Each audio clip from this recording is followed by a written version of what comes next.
1995. L'Amérique entière est captivée par l'un des procès les plus médiatisés de l'histoire, l'affaire O.J. Simpson. Et bien que ça fait bientôt 2 ans, la bite que Lorena Bobbitt a tranchée est toujours présente dans l'imaginaire des gens. Au cinéma, le légendaire Chuck Norris perd tellement de son mordant qu'il doit partager l'écran avec un chien. Et un certain groupe qui avait explosé avec un Black Album revient avec leur nouveauté, Load of Shit, pour ensuite tomber dans leur phase, Metallic Caca. Dans un Amérique sans repère, des films comme Billy Madison et Le courage d'un con dénotent ce penchant vers l'idiocratie. L'Amérique semble changer radicalement et elle nécessite un regain d'espoir. L'Amérique a besoin de plus qu'un cœur vaillant. Elle rêve d'un William Wallace. Elle attend un sauveur. Elle fantasme sur un réel champion portant les racines de l'Amérique. Un homme plus grand que nature, celui qu'on appellera littéralement la bête. En 1995, Dan the Beast Severn revient pour remporter le 5e tournoi de l'Ultimate Fighting Championship. De plus, Ken Shamrock revient pour confronter le 3 fois champion du tournoi, Royce Gracie, dans le tout premier Super Combat, afin de lui arracher le titre de champion. Alors, sans attendre plus longtemps, rangez votre Super Nintendo, allez chercher votre popcorn et bon divertissement. Bienvenue en 1995. Nous sommes dans la grande ville de Charlotte, dans le nord de la Caroline. Mesdames et messieurs, ladies and gentlemen, bonjour à vous tous. Je m'appelle Rick White et je vous tiendrai compagnie tout au long de cette soirée. Salutations aux gens de la France, de la Belgique et du Brésil. Merci mille fois pour les partages et le bouche-oreille. Je suis agréablement surpris de mon modeste succès et un énorme et sincère merci à tous mes abonnés. Très excité de revenir pour une 5e fois. Cette fois-ci, c'est dans l'Independence Arena que l'événement est organisé. L'animateur principal, Bruce Beck, fait son retour. Nous sommes ensuite accueillis par Jeff Blatnick dans l'Octogone, qui est encore une fois personnalisé pour l'événement. Et il est magnifiquement bien dessiné encore une fois. Et le meilleur pour la fin, le vétéran Jim Brown fait son retour pour assister Bruce Beck. On nous explique que le poids moyen des hommes de ce soir est de 230 livres. Alors la soirée porte bien le nom de la thématique. Passons à la liste des règlements qui est différente cette fois. Donc, aucune morsure n'est tolérée, aucune attaque au niveau des yeux. Il n'y a toujours pas de round. Par contre, cette fois-ci, une limite de temps est ajoutée. Chaque combat aura une limite de 20 minutes, sauf la finale et le super combat qui seront attribués 30 minutes. Et maintenant, de façon claire, les manières de gagner. Par KO, par soumission, si le coin jette la serviette, et l'arbitre peut arrêter un combat s'il juge que pour des raisons de sécurité, un combattant est réellement en danger. Regardons maintenant le tableau des combattants de remplacement. On peut voir que Guys Mezger y figure, mais s'est fait avoir et se retrouve comme 2e choix de remplacement en plus. Et la carte principale qu'on a évidemment personnalisée au goût du jour. Ce sont tous des nouveaux combattants sauf Severn et Charles qui est un remplacement dans l'UFC 4. Big John McCarthy qui est l'arbitre officiel de la soirée. Et maintenant le retour de Ron Van Cliff qui est commissionnaire à l'International Fighting Championship. Et sans attendre, le premier combat de la soirée, ce sera le Taekwondo opposé au SAFTA. The fuck? Alors, on nous explique que notre premier candidat serait un combattant de combat style main nue détenant une fiche de 86 victoires et aucune défaite. Ce qui est très impressionnant. Ce qui est un peu le style à la Frank Dukes. Bullshit! Alors, on a droit à une bonne démonstration de force, des poids de 120 livres. Mais élever des poids de 120 livres, ça veut rien dire quand tu t'en vas te battre dans un octogone. Et maintenant, on a le droit à une entrevue style. Il y a tout le temps un plus grand, un plus gros. Là, c'est le temps que le plus grand, plus gros rencontre son homme. Son adversaire, John East, il est créateur du SAFTA, le Scientific Aggressive Fighting Technologies of America. Ça contient à peu près un peu de tout, des coups de poing, des coups de pied. Et on peut voir le style à la American Psycho. Alors c'est maintenant à l'arrivée de John East, l'art martiaux, le SAFTA. Alors c'est une entrée très ruste. Mais j'aime bien la pose de bouteille. Donne-moi de l'eau. Fuck you! L'entrée dans l'octogone est accueillie par John McCarthy. Et on peut voir dans ses yeux qu'il en a rien à foutre. Alors, the tale of the tape. Andy Anderson contre John East. Anderson plus vieux de 6 ans, mais John East plus grand de 1 pied 2 pouces. Et 60 livres de plus sur Andy Anderson, qui a maintenant de la difficulté à avaler. Et maintenant, passons à l'annonceur de la soirée, Ron Jeremy. Ben non, pas celui-là qui a une grosse graine, lui, ça vaut même pas la peine d'en parler. Enculades. Big John McCarthy qui s'assure que les deux combattants sont prêts. Fight. Le signal est envoyé. Alors c'est Johnny qui se rue littéralement sur Andy Anderson. Des coups de poing à la volée de toutes parts. On arrache la camisole de Andy Anderson. On continue d'attaquer. Andy Anderson qui essaie de déplacer Johnny. Des coups de coude dans le dos. On essaie d'avoir une défense. Des uppercuts de la part. On essaie de graffiner les yeux de Andy Anderson. On saute de tout son poids ensuite. Quel salaud cet enfoiré! Et maintenant, Andy Anderson qui va peut-être avoir l'avantage dans ce combat. Alors, c'est Andy Anderson qui est dans la garde de John East. Andy Anderson qui semble complètement secoué de l'attaque de John East. Il semble essayer de reprendre son souffle, bien évidemment, attaqué par un salaud de psychopathe comme John East. Et maintenant, John East qui crache littéralement son mouthpiece. Et Andy Anderson qui en fait de même. On essaie peut-être un armbar du côté de John East. Des coups de poing dans le visage de John East. Anderson qui reprend le dessus. Et maintenant, 1 minute dans le combat. John East qui se relève. Des coups dans le cou de Andy Anderson. Anderson qui se sauve. John East qui rattrape sa victime. Anderson qui est littéralement en mode défense contre son adversaire. John East qui pousse. Anderson contre la cage. Des coups de poing au visage. Et maintenant Anderson au sol. On attaque maintenant au sol. Big John McCarthy qui arrête le combat. À la reprise. L'attaque au dos de John East. Maintenant on peut voir l'uppercut. John East qui agrippe le visage, les yeux de Andy Anderson. Le salaud. Il saute de tout son poids sur Andy Anderson. C'est maintenant Anderson qui reprenait le contrôle. On peut voir maintenant l'attaque de la fin, les coups de pied, coups de genoux au visage, arrêtés par Big John McCarthy. Anderson qui met la main à la blessure faite par John East. Alors même si John East a été complètement un salaud, il est le vainqueur et mérite sa place en semi-finale.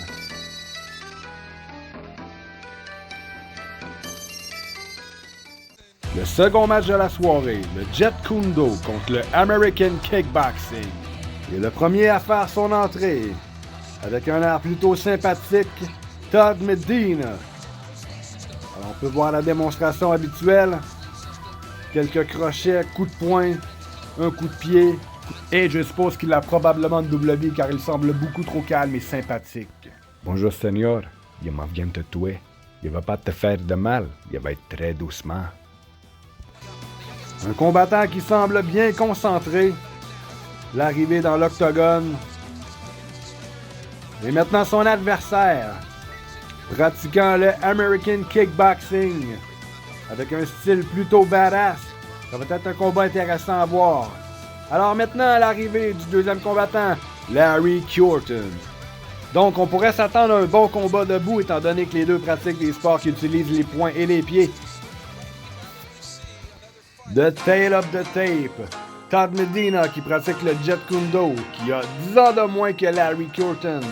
Il a 4 pouces de moins, par contre, il a 30 livres de plus sur la pesée. Ce sera intéressant à voir. John McCarthy qui s'assure que chaque combattant est dans son coin respectif avant de commencer le combat. Les deux combattants prennent le sang, Medina shoot. Medina qui essaie de faire tomber Larry Curtin. Curtin qui se défend avec des coups au corps. Et Medina qui a le dessus de Curtin. C'est maintenant Medina qui envoie des coups aux côtes de Larry Curtin. Curtin qui tient Medina en guillotine. Mais qu'est-ce qu'on peut voir dans les cheveux de Curtin? Est-ce que c'est un peigne? Je crois que Curtin a mis son peigne pour venir se battre. Et Medina qui envoie des coups. Ah non, c'était une tresse. Désolé, c'était une tresse, c'était pas un peigne. Et maintenant, Medina qui se défend de l'emprise de Curtin. Medina qui a toujours l'avantage sur Curtin, qui envoie des coups de tête dans le visage de Curtin. Je pense que c'est la première fois qu'on voit autant de coups de tête dans un seul combat. des semblants d'uppercut en tour pour essayer de toucher Medina. Medina qui est toujours sur le dessus de Curtin, ce qui doit être extrêmement fatigant pour les deux combattants. Toujours des coups de tête de la part de... Oh, et maintenant, on entre dans la demi-garde de Curtin. Medina qui a encore l'avantage de Curtin, on envoie toujours des coups. Toujours Curtin qui maintient Medina en guillotine. Medina qui frappe à la cuisse, directement à la cuisse de Curtin et non dans la bite de Curtin. Alors respectueusement, on tape la cuisse et non le pénis de Curtin. Curtin qui maintient toujours Medina en guillotine. Il semble l'avoir lâché. Et maintenant, Big John McCarthy qui intervient. La reprise nous permettra d'avoir cette fin ambiguë. Alors, le takedown, le shoot de Medina pour faire tomber Curtin et prendre l'avantage ensuite. Et Medina qui a passé la majorité du combat en offensive et en contrôle total de Curtin. Curtin qui était en défensive tout le long. On peut voir maintenant, c'est l'étranglement final qui a fait abandonner Curtin. Ce qui maintenant qualifie Medina contre le psychopathe. Alors ce sera intéressant de voir les deux opposés. Le psychopathe au regard glacial contre le psychopathe au regard amical. Le troisième match de la soirée opposera le Sambo contre le Kenpo Karaté. Le Sambo, ça, c'est pas comme la danse, la Samba. Puis on change une lettre, puis on a Simba. Il faut pas se mélanger, c'est assez facile. Et maintenant, notre invité nous explique qu'il a fait le voyage de Russie jusqu'aux États-Unis pour pouvoir prouver ses talents dans l'octogone. Alors, bonne chance! Oh, j'espère que personne n'a été blessé. Maintenant, Oleg Taktarov, qui vient de la Russie, pratiquant de Sambo. C'est son entrée dans l'octogone. On peut voir que le gars, c'est pas de la tarte quand il se donne lui-même des claques en pleine face quand il commence. Et son opposant, Ernest Verdica. On peut apercevoir la démonstration de boxe. Et je sais pas pour vous, mais quand je l'aperçois, j'ai l'impression que c'est juste Steve Jenham qui est revenu avec une moustache incognito. Les blagues à part, notre amigo c'est un ambulancier et ça me fait juste penser à cette cote de film de Steven Seagal qui dit « Avant de savoir blesser les gens, il faut d'abord savoir les soigner. » The Tale of the Tape. Alors, de disciplines différentes, mais du même âge. Oleg Taktarov avec 2 pouces d'avantage, mais Berdika qui a 15 livres de plus sur la pesée. Alors, ce sera un combat intéressant une fois de plus. Fight! Les deux adversaires qui prennent le centre de l'octogone. Et on voit bien dans le style de Berdika qu'il y a un peu de Kitakni, le même style Kenpo Karaté. Oh, on peut voir le même genre d'offensive. On en voit maintenant Oleg Taktarov au sol. Berdika qui est sur le dessus, dans la garde de Taktarov. C'est maintenant Taktarov qui tient Berdika sur lui au sol. Taktarov qui retient aucunement Berdika avec ses jambes. Il maintient seulement avec le haut de son corps Berdika qui est toujours sur le dessus de Taktarov. Maintenant Taktarov qui tient Berdika. On atteint 1 minute maintenant dans le combat. On lâche Berdika. Et on essaie de reprendre l'emprise sur Berdika. On tente avec le gi, la manche du gi. On reprend avec l'avant-bras la nuque de Berdika. On essaie totalement de voir l'emprise sur Berdika.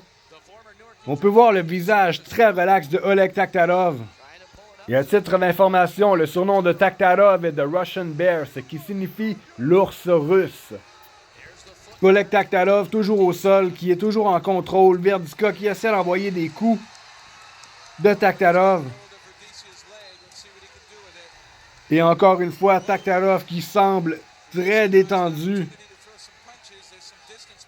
Ce n'est vraiment pas son premier combat. Un coup de tête efficace de la part de Berdika.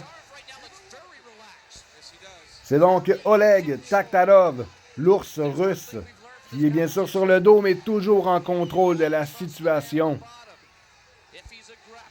On dirait qu'il dit quelque chose à Verdika. Il lui demande peut-être le restaurant le plus proche après le combat. Et à ce moment, on dirait que l'ours russe se rappelle qu'il a oublié de barrer la porte de chez lui. Et maintenant, Taktarov qui renverse Verdika. Il prend l'avantage. Un étirement du cou. C'est Verdika qui abandonne sur le champ. Ça a été très rapide. On peut voir à la reprise. On voit l'attaque de Verdika. Taktarov, qui tient le bras de Verdika pour s'amener au sol lui-même. Il maintient maintenant. Verdika l'envoie sur le dos, monte sur le dessus, le tient par le cou et l'étire complètement. Et Verdika qui abandonne de cette manière. Alors, d'une façon claire et dominante, Oleg Taktarov, l'ours russe, qui aura la chance de peut-être bien rencontrer la bête Dan the Beast Severn. Un autre combat bien intéressant à voir. Et le dernier combat des quarts de finale de la soirée, la lutte contre le judo. Notre prochain participant n'a aucunement besoin de présentation. Il a fait une forte impression lors du dernier gala, l'UFC numéro 4. Dan the Beast Severn a écrasé ses adversaires sans aucune difficulté jusqu'à temps qu'il arrive devant le champion Royce Gracie. Il a d'ailleurs eu le combat le plus long de l'histoire de l'UFC jusqu'à présent. Alors, pour notre plus grand plaisir, il revient ce soir, la bête, Dan Severn. Alors, c'est maintenant Dan the Beast Severn qui fait son entrée pour le tournoi de l'UFC numéro 5. On enlève le t-shirt et on nettoie les aisselles comme d'habitude. On peut voir les fantaisies de l'époque 1995, baby, Tyson contre Royce Gracie et son adversaire, le 4e roi mage. Quoi? Vous en avez jamais entendu parler? Eh bien, c'est normal, c'est parce que les premiers apportaient de l'or, du myrrhe et de l'encens, tandis que celui-ci apporte des coups de boule en fer sur la gueule. Voulez-vous bien me dire que c'est qui aura apporté plus à la naissance du petit Jésus? Et pour la toute première fois, notre Aladdin des pauvres arrive sur une chanson qu'il a lui-même choisie. C'est Ghetto Jam de Domino pour ceux qui veulent aller checker sur Spotify. Et Dan Severn, toujours bien évidemment accompagné de sa mère. J'imagine la dynamique familiale de ces deux-là. Là, si tu manges pas tout, ça va te porter malheur, puis tu gagneras pas le tournoi, là. T'as commence par les céréales que je t'ai achetées quand t'es venu l'année passée. Que j'ai ça quand elle me fait des gros déjeuners comme ça. Après ça, tout le long du tournoi, tout ce que j'ai, c'est envie de caca. Là, Dan, lave-toi en dessous des aisselles. Là. Ça sert à rien de te laver les couilles 2 fois. C'est moi qui lave ton linge, puis je trouve que tes chandails sentent pas mal des aisselles. La mère et la bête, présenté par Jump in the Cage pour. Et maintenant, The Tale of the Tape. Alors, les deux font des disciplines qui se ressemblent, du grappling, à peu près du même âge, à peu près de la même grandeur et du même poids. Ça va être donc très intéressant de voir comment que le Ghetto Man va s'en tirer contre la bête. Et le coup d'envoi par Big John McCarthy. Ghetto Man qui se jette sur Dan the Beast. Il est projeté au sol maintenant par la bête. C'est la bête qui a maintenant l'avantage sur le Ghetto Man. Et Severn qui a toujours le contrôle de Joe Charles. Par contre, il est maintenu dans la guillotine de Charles. C'est Severn qui est toujours en contrôle. Envoie un coup de genou au visage de Charles. Maintenant toujours en mauvaise posture. Charles essaie de se relever. Severn qui maintient Charles avec une prise, un collet de lutte. Dan the Beast Severn qui a toujours l'avantage de Joe Charles. On met son poids sur le corps de Joe Charles. On envoie des coups au corps de Charles. Maintenant Dan Severn qui prend appui sur ses jambes pour pouvoir avoir plus de force et plus d'impact avec ses coups de poing. 1 minute de passé dans le combat. Et c'est un offensif de Severn. Des coups de poing au visage de Charles.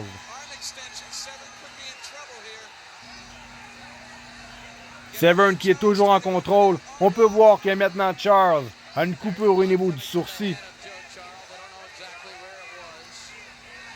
Severn toujours en contrôle. Il agrippe maintenant Charles par derrière. On va tenter l'étranglement. Et l'étranglement est complété. Terminé par Big John McCarthy. Alors la foule est visiblement en délire. Victoire de la bête, Dan the Beast Severn. On peut voir la reprise. La tentative de Severn de jeter Charles au sol.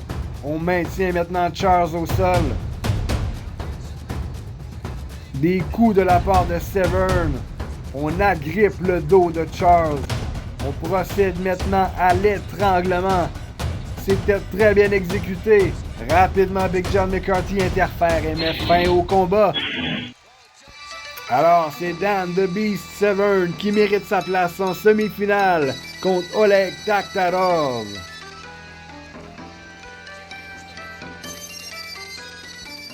Malheureusement, on nous apprend à l'instant que le combattant John East s'est blessé lors de son dernier combat. Il sera donc remplacé par le combattant de remplacement, Dave Benetto.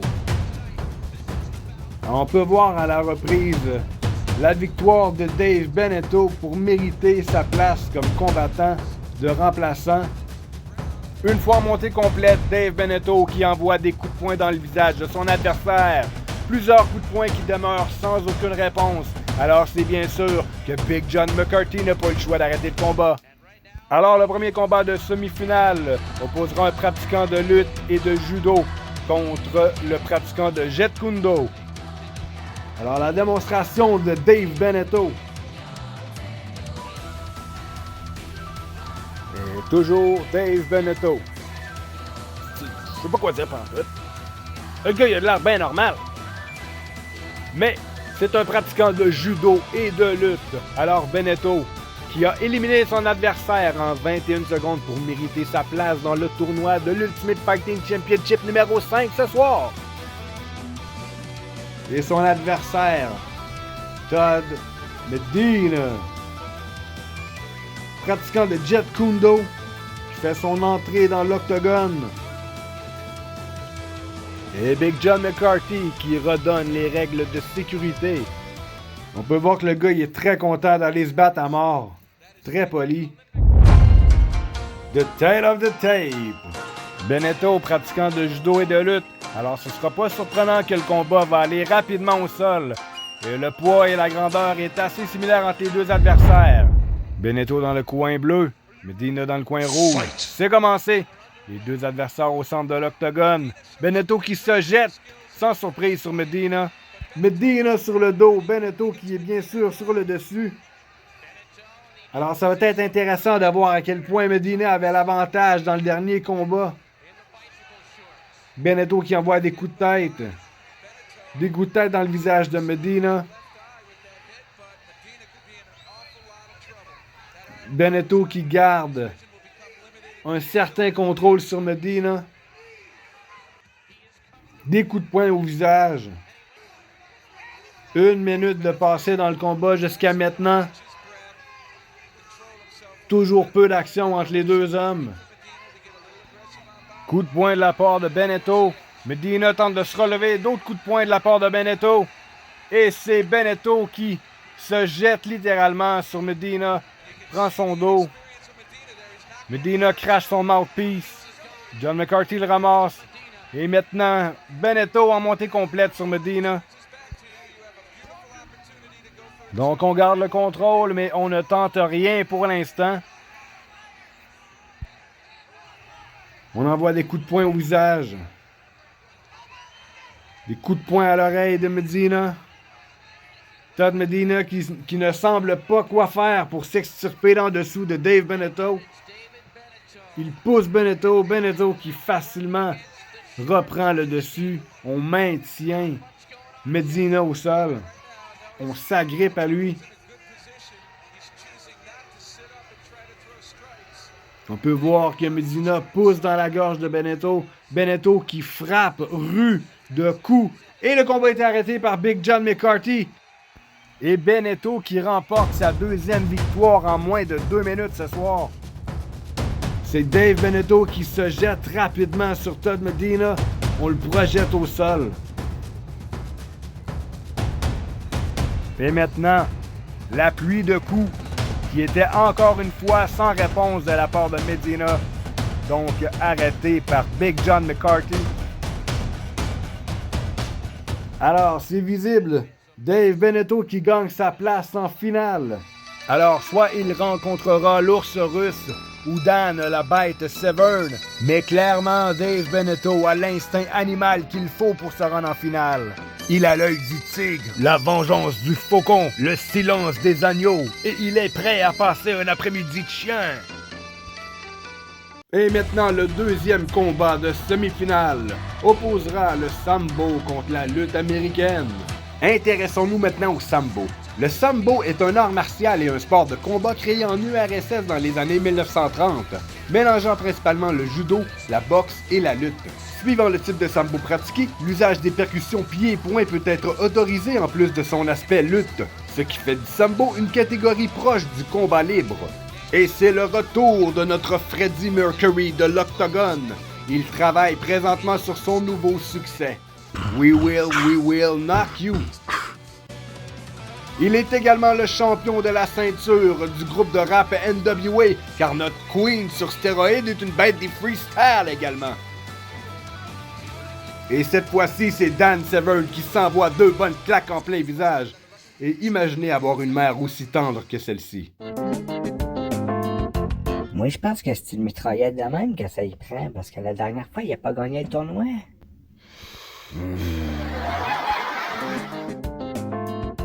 À partir de maintenant, fini les souplesses à la tête, lever des gars de 200 livres. J'ai mal dans le dos, moi, j'approche de la quarantaine.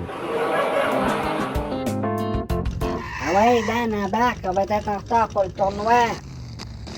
C'est ton tour de viol? Oh. Le quoi? Maman, attention!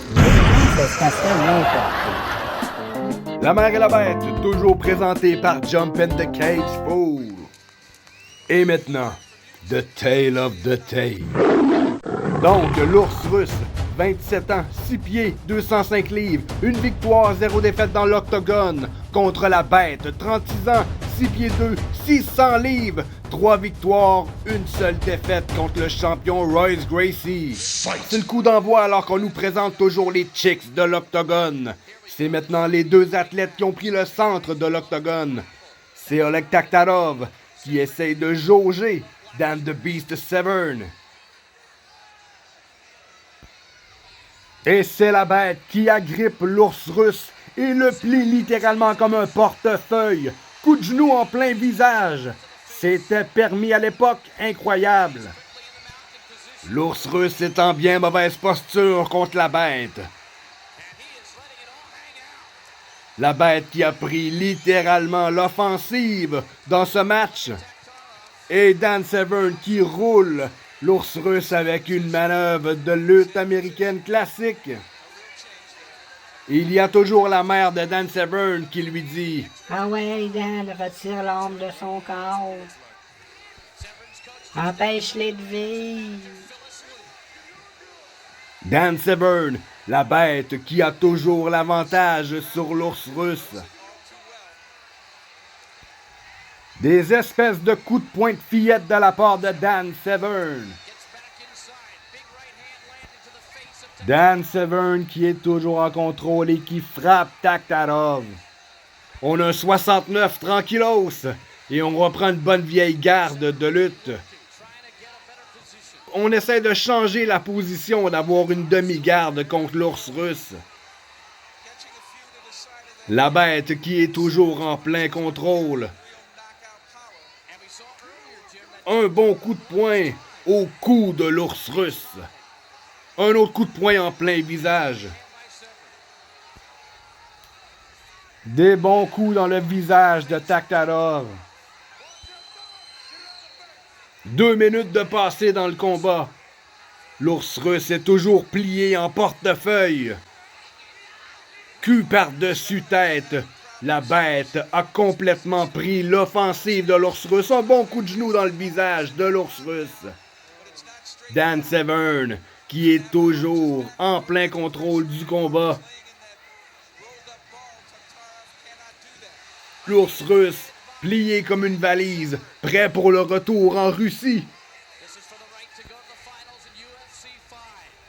Oh, et maintenant Dan Severn qui a complètement fendu le sourcil d'Oleg Taktarov. Et la bête qui envoie toujours des coups de genoux au visage de Oleg Taktarov.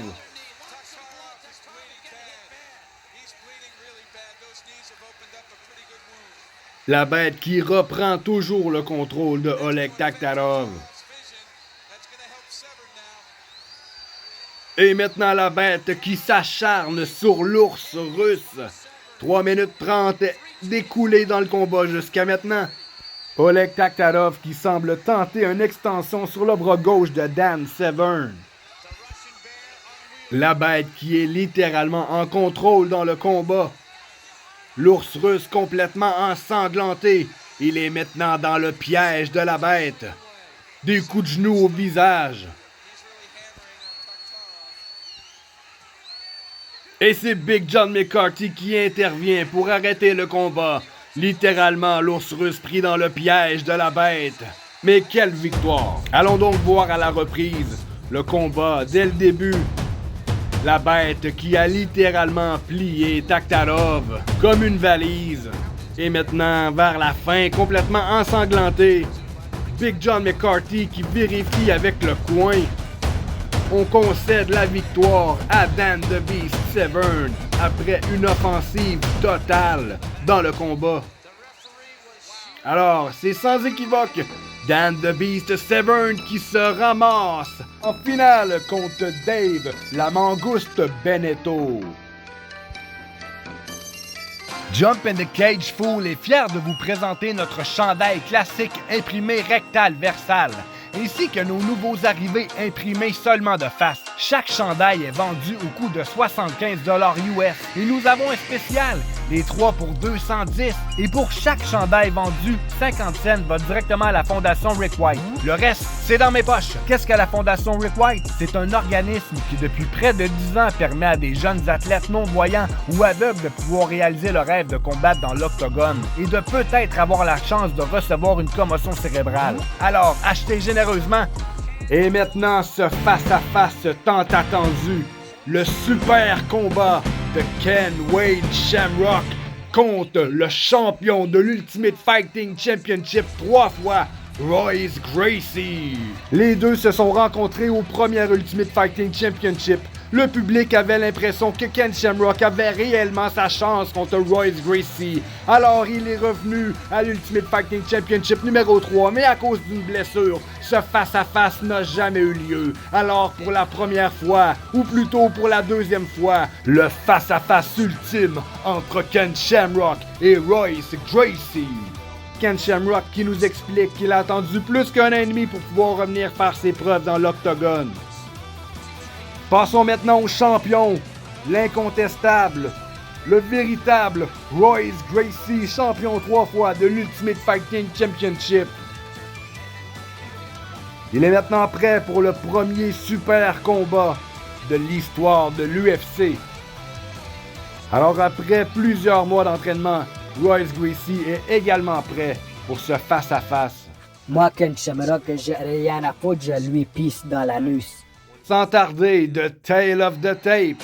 Ken Shamrock pratiquant le shoot fighting, 31 ans, 6 pieds, 205 livres de muscles, 3 victoires dans l'octogone, une seule défaite contre le champion, alors que Royce Gracie, 26 ans, 6 pieds 1, 180 livres, venant du Brésil, il est incontestablement celui qui a le plus de victoires jusqu'à présent dans l'octogone sans aucune défaite. Mesdames et messieurs, maintenant nous y voici. Les deux adversaires sont prêts, le coup d'envoi est envoyé. J'en ai quasiment les frissons. Une offensive de Gracie. Une deuxième offensive. Gracie qui jauge Ken Shamrock. Un coup de poing de Ken Shamrock qui touche pas la cible, bien entendu. Et c'est maintenant Ken Shamrock qui shoot Gracie. Et maintenant Shamrock sur le dessus dans la garde de Jiu-Jitsu de Royce Gracie. Royce Gracie qui essaie de prendre Shamrock en triangle. Et c'est à partir de ce moment que le combat devient un enfer. le combat de Shamrock contre Gracie 2 est reconnu dans la communauté des arts martiaux mixtes comme étant le ou un des combats les plus ennuyeux, pénibles et interminables à regarder. Mais juste pour l'amour de bien faire les choses, j'ai regardé ce passage de torture au complet et je vais vous présenter quelques secondes de chaque minute qui passe pour en faire un condensé et croyez-moi, ce sera bien assez. Alors, souhaitez-moi bonne chance pour vous tenir éveillé pour le prochain instant. 8 minutes dans le combat, toujours dans la même position. Maintenant, 1 minute plus tard, toujours dans la même position. Je vous l'avais dit, ça bouge pas vraiment ce combat-là. Un coup de poing de Shamrock rendu à 10 minutes, c'est excellent, une bonne défense. 11 minutes de passé dans le combat jusqu'à maintenant. Gracie qui tient Shamrock. Et maintenant, Gracie qui dit « Je vais y envoyer des coups de paume sur la tête ». C'est à 13 minutes. Oh, 14 minutes 30 que Gracie dit. Mais je vais tenir mon Guy encore. 15 minutes de passé dans le combat. C'est quand même incroyable. 16 minutes. On peut dire que c'est une épreuve d'endurance. Juste tenir aussi longtemps, on peut dire que c'est effectivement incroyable. Mais c'est très décevant et très lourd et très long à regarder puisqu'on est maintenant rendu à 20 minutes. 20 minutes déjà de passé dans le combat. Gracie qui tient encore la manche de son Guy. 22 minutes de passé. Nous sommes rendus maintenant à 23 minutes. Toujours la même position. Un combat qui ne bouge pas beaucoup. Une défensive et une défensive contre la défensive de la défensive. 25 minutes de passé dans le combat. Très lourd, très long encore. 26 minutes. Alors, maintenant, nous sommes rendus à presque 27 minutes dans cette position missionnaire et toujours aucun des combattants n'a atteint l'orgasme. Alors, 28 minutes. Nous passons maintenant à la 29e minute de ce interminable combat. Et n'oublions pas que le super combat avait une limite de 30 minutes, ainsi que le match de la finale. Et c'est cette 30e minute qui continue. Et maintenant, 31 minutes de continuer. Et c'est à ce moment que Big John McCarthy intervient dans le combat, rendu à 31 minutes 6 secondes. On est confus, on ne sait pas réellement ce qui se passe. Les deux adversaires retournent dans leur coin. Oh, mais de la façon qu'on arrange le gui et qu'on attache la ceinture de Gracie, j'ai l'impression que les deux combattants doivent se préparer à continuer. Alors maintenant, nous sommes en prolongation. Toujours aucun but du côté des USA et toujours aucun but du côté du Brésil. Une tentative de Gracie. On va peut-être avoir de l'action maintenant. Coup de poing de Shamrock et maintenant c'est un combat qui est debout. Les deux adversaires vont s'en donner à cœur joie. C'est Shamrock qui envoie maintenant Gracie au sol. On est en garde. Et c'est à ce moment-là que le combat bouge plus encore. Mais c'est Ken Shamrock qui envoie quelques coups de tête dans la joue de Gracie, ce qui va lui apporter une coupure. Et maintenant, nous sommes rendus à 1 minute 30 secondes dans la prolongation de ce nouveau combat. Ce qui veut dire 32 minutes. Alors on calcule toujours 31 plus 2, 33 minutes. Ça fait beaucoup de calculs. 3 minutes toujours dans cette prolongation. C'est maintenant Gracie qui tient toujours la manche de son Guy dans ce combat qui est totalement inactif des deux combattants. Et nous sommes rendus maintenant à 3 minutes 46 secondes. Toujours aucune action des deux combattants. Ou plutôt, beaucoup de défensive et que de la défensive. 4 minutes de passé dans le combat. Nous arrivons maintenant presque à la 5e minute du combat. Gracie qui est ensanglanté.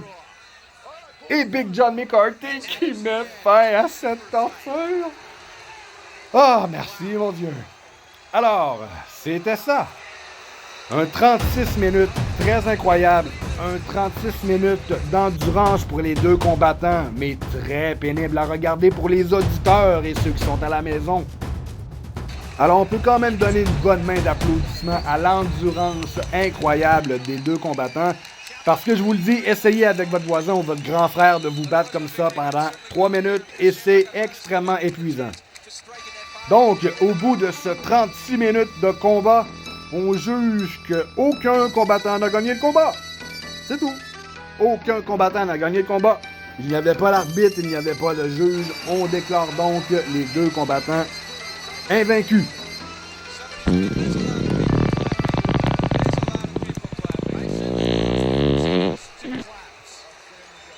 Ce soir, au Mur des Honneurs, nous allons accueillir Rich Going. Bien sûr qu'il n'a aucunement le charisme de Bruce Buffer, mais c'est la première voix qui a donné le ton à ces combats jugés comme extrêmes. Et devant la controverse associée aux événements, il n'a pas hésité à se mouiller 4 fois pour les présenter. Aujourd'hui, malheureusement inconnu de tous ou presque, je vais donc saisir l'opportunité de le refaire briller sur cette chaîne.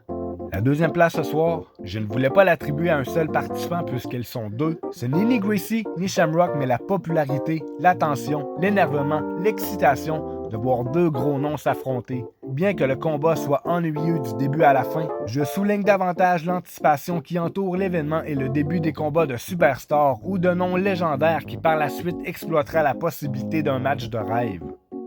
Voilà ce qui conclut fièrement le Mur des Honneurs pour ce soir. Et maintenant, fidèles auditeurs, la finale! Pour la première fois, deux lutteurs ont tracé leur chemin pour finir face à face lors de la finale. Mais quel total excitement! Comme vous, je suis très impatient de voir le résultat de cette finale. Et maintenant, on accueille le Canadien de l'Ontario, Benetto, la mangouste. Alors, une bonne démarche d'homme des cavernes. Benetto qui nous raconte que le Canada peut compter sur lui. Ben t'es mieux de pas nous décevoir, mon chum. Après avoir éliminé l'ours russe, il fait maintenant face aux lutteurs canadiens. Alors voilà le classique. Canada contre les USA. Et la bête est maintenant prête à nous faire jouer. I am the champion, my friend. Ce bon vieux classique de l'hygiène. Et bien sûr, tap tap tapity tap.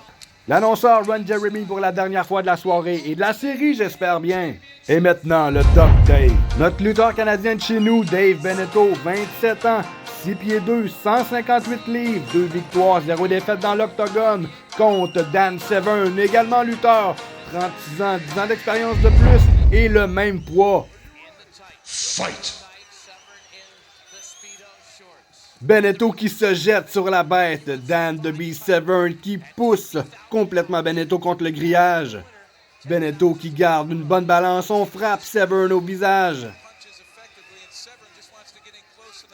Severn qui est toujours en contrôle, pousse Benetto contre le grillage. Benetto qui s'appuie bien entendu contre la grille. Sinon je crois qu'il serait probablement au sol déjà. Severn, toujours en contrôle. Severn qui essaie encore une fois d'amener Benetto au sol. Coup de poing de la part de Benetto. Severn qui essaie de pratiquer un collet. On renvoie Benetto contre la cage. Les deux adversaires semblent essoufflés déjà en début de combat.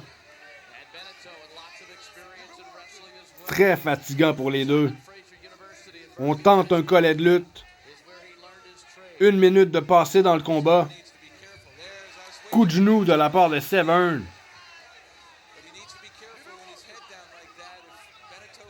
Severn qui est toujours en contrôle.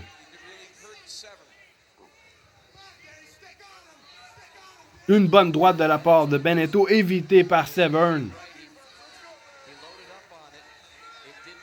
1 minute 30 de passé dans le combat. Severn qui est toujours en contrôle. Benetto qui agrippe le grillage. De longs moments entre les deux combattants. Dan qui semble s'agripper à la cage présentement. Les deux adversaires sont toujours debout dans le combat. Contrôle de Severn, encore une fois. On voit bien l'expérience de 10 ans de plus que Severn a à comparer de Benetto.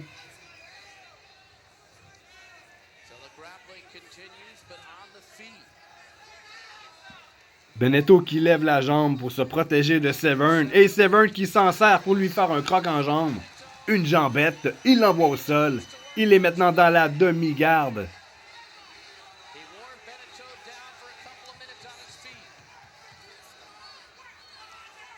On fait une clé de bras. On essaye plutôt de faire une clé de bras Beneteau qui lutte. Pour garder son avant-bras intact, il tape et maintenant Big John McCarthy qui intervient et c'est terminé. Allons maintenant voir à la reprise. Alors, en début de combat, Dan the Beast qui a poussé Beneteau contre la cage. Ensuite, le croc en jambe pour amener Beneteau au sol. Prendre le contrôle de Beneteau. Essayer, tenter la clé de bras qui va bien entendu faire soumettre Dave Beneteau.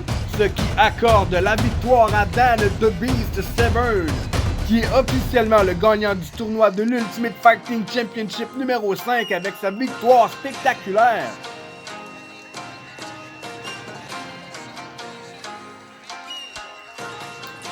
Et Dan the Beast Severn qui se mérite un chèque de 50 000 $, mais également la première et magnifique ceinture de la UFC. Cette finale n'est pas qu'un match parmi tant d'autres. Elle représente également la victoire d'un pays. Dans une Amérique noircie par les émeutes causées par le racisme, l'injustice et salie par les scandales, cette victoire redonne un souffle à cette Amérique où les hommes ont peur de se faire couper la bite en dormant. Pour la première fois, le champion couronné est un Américain qui a vaincu ses adversaires avec ses techniques de lutte américaines. Et ne me parlez pas de Steve Who the fuck is this guy, jeune homme, qui a sorti sa tête d'un cul de lapin pour apparaître comme par magie en finale. Non, je parle d'un vrai champion qui a suivi toutes les étapes, comme les 12 travaux d'Astérix, un candidat étant là depuis le début. En cette soirée du 17 avril 1995, l'Amérique peut dormir sur ses deux oreilles, car c'est le Made in USA Dan the Beast Severn qui remporte la victoire ainsi que la première ceinture de combattant ultime. Mesdames et messieurs, ladies and gentlemen, il m'a fait grandement plaisir de vous accompagner pour la 5e fois au travers de ce classique. Je suis plus qu'impatient à l'idée de revenir pour vous présenter la 6e partie. Dan, la bête Severn, marque une nouvelle ère. Ce sera le début de l'ère des lutteurs dans l'octogone. L'ours russe revient rugir dans l'octogone. Pat Smith, le célèbre Tank Abbott. De plus, Ken Shamrock fait son retour dans un autre super combat pour se mesurer à l'officiel champion actuel de la UFC, Dan the Beast Severn. Alors, c'est à ne pas manquer. Mes plus sincères salutations à vous tous à la maison. Salutations spéciales à tous mes abonnés. Il me fait plaisir de lire vos commentaires et d'y répondre. Merci aux cousins de la France, de la Belgique, les amis du Brésil. Regardez également aux États-Unis et bien sûr au Canada. Merci 1000 fois pour les partages. Merci beaucoup d'avoir été des nôtres. Mon nom est Rick White. On se revoit certainement pour une autre présentation de Jump in the Cage Fool. D'ici là, prenez soin de vous et une excellente fin de soirée.